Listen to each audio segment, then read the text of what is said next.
Eden ഉൾക്കടലിൽ ഹൂതികളുടെ missile ആക്രമണം. യമനിലെ സായിദ് ഗ്രൂപ്പ് നടത്തിയ മിസൈൽ ആക്രമണത്തിൽ ഒരു കാർഗോ ഷിപ്പിന് തീപിടിച്ചു. ഡച്ച് കമ്പനിയായ സപ്ലിത്തോഫിൻ്റെ ഉടമസ്ഥതയിലുള്ള മിനർവ ഗ്രാറ്റിനാണ് തീപിടിച്ചത്. 2018 നിർമ്മിച്ച കപ്പലാണിത്.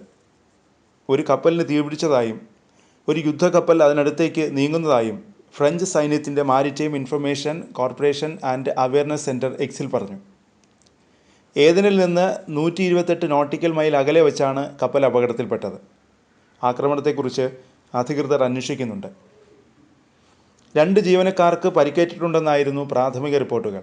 പരിക്കുകളോ മരണങ്ങളോ റിപ്പോർട്ട് ചെയ്തിട്ടില്ലെന്നാണ് ഏറ്റവും ഒടുവിൽ പുറത്തുവന്ന റിപ്പോർട്ടുകൾ പറയുന്നത്.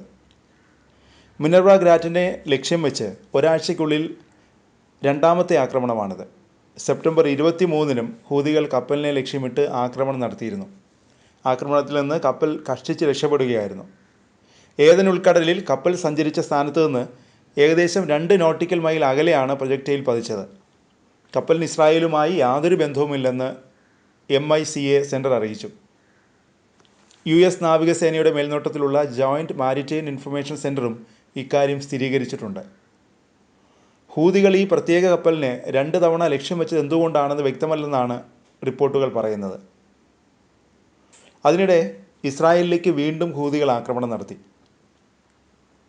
ഞായറാഴ്ച രാത്രിയിലാണ് യമൻ സായുധ ഗ്രൂപ്പ് ഇസ്രായേലിലേക്ക് ആക്രമണം നടത്തിയത്. ഹൂതികൾ വിക്ഷേപിച്ച ബാലിസ്റ്റിക് മിസൈൽ വ്യോമപ്രതിരോധ സേന തകർത്തതായി ഇസ്രായേൽ സൈന്യം അറിയിച്ചു. ആഘാതങ്ങളോ പരിക്കുകളോ ഉണ്ടായതായി ഉടൻ റിപ്പോർട്ടുകളിൽ നിന്ന് ടൈംസ് ഓഫ് ഇസ്രായേലും റിപ്പോർട്ട് ചെയ്തു. മധ്യ ഇസ്രായേലിലും തെക്കൻ വെസ്റ്റ് ബാങ്കിലെ നിരവധി ജനവാസ കേന്ദ്രങ്ങളിലും പുലർച്ചെ 1 മണിക്ക് മുമ്പ് സൈറനുകൾ മുഴങ്ങി.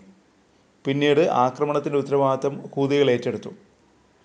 ക്ലസ്റ്റർ ബോംബ് വാർഹെഡുള്ള ബാലിസ്റ്റിക് മിസൈൽ ഉപയോഗിച്ച് ടെൽ-അവീവ് മേഖലയിലെ നിരവധി സെൻസിറ്റീവ് കേന്ദ്രങ്ങൾ ലക്ഷ്യമിട്ടതായി ഹൂതികൾ അവകാശപ്പെട്ടു.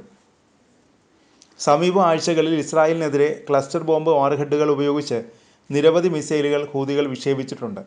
ഐലാത്ത് മേഖലയിലെ 2 സുപ്രധാന കേന്ദ്രങ്ങൾ ലക്ഷ്യമിട്ട് ഇസ്രായേലിലേക്ക് 2 ഡ്രോണുകൾ വിക്ഷേപിച്ചതായും ഹൂതികൾ അവകാശപ്പെട്ടു. ഹൂതി ഡ്രോണുകൾ ഇസ്രായേലിലെത്തിയതായി റിപ്പോർട്ടുകളില്ല. ഇസ്രായേലിൽ എത്തുന്നതിന് മുമ്പ് ഡ്രോണുകൾ തകർന്നു വീണിട്ടുണ്ടാകുമെന്നാണ് IDF പറയുന്നത്. ഇറാൻ്റെ പിന്തുണയുള്ള ഹൂതികൾ ബാലിസ്റ്റിക് മിസൈലുകളും ഡ്രോണുകളും ഉപയോഗിച്ച് ഇസ്രായേലിനെ തുടർച്ചയായി ആക്രമിക്കുന്നു. ഹമാസിനെതിരെ ഇസ്രായേൽ നടത്തുന്ന യുദ്ധത്തിനിടയിൽ ഗാസയെ പിന്തുണയ്ക്കുന്നതിനായാണ് ഹൂതികൾ ഇസ്രായേലിൽ ആക്രമണം നടത്തുന്നത്.